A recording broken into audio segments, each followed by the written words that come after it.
ফার্মে আমাদের বাচ্চা হলো, বাচ্চার শ্বাসকষ্ট, নিউমোনিয়া,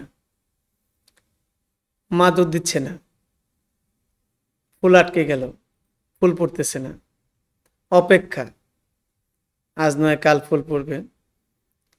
চিকিৎসকের পরামর্শ ছাড়া কয়েকদিন পর পচে গলে ফুল পড়ে, গর্ভফুলে ইনফেকশন, জরায়ুতে বিভিন্ন ব্যাকটেরিয়া পুঁজ, তার সারা জীবনের জন্য বাচ্চা ধারণ করার ক্ষমতা হারিয়ে ফেলা। এভাবে খামার প্রতিনিয়ত লস হচ্ছে, বাচ্চা জন্মের হার কমে যাচ্ছে, গাভীর মৃত্যুর হার বেড়ে যাচ্ছে, মা দুধ দেওয়ার ক্ষমতা হারিয়ে ফেলতেছে। এই প্রবলেম আমাদের কাটিয়ে তুলতে হবে, সুন্দরভাবে খামার করতে হবে, সচেতনভাবে জেনে শুনে বুঝে আমরা খামার করব। আসুন এই বিষয়ে আংশিক আলোচনা করব। বাচ্চা জন্ম হলো, আমাদের শ্বাসকষ্ট, নিউমোনিয়া কেন?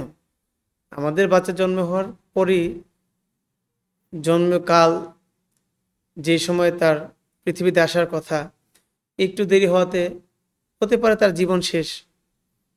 কিন্তু বাচ্চা জন্ম হওয়ার সাথে সাথে যদি আমরা তার ভিতর থেকে মিউকাস বের করে দিই, তাহলে সে তার নতুন জীবন পেল। সঠিক পরামর্শদাতা, ভালো চিকিৎসকের পরামর্শ নিয়ে আমরা যদি তার গর্ভফুলটাকে বের করে দিতে পারি চিকিৎসার মাধ্যমে, মাটা বেঁচে গেল, আমার বাচ্চা বাঁচলো, মা বাঁচলো, দুধ উৎপাদন বাঁচলো, আমার খামার সুন্দর হলো, আমি লাভবান হলাম।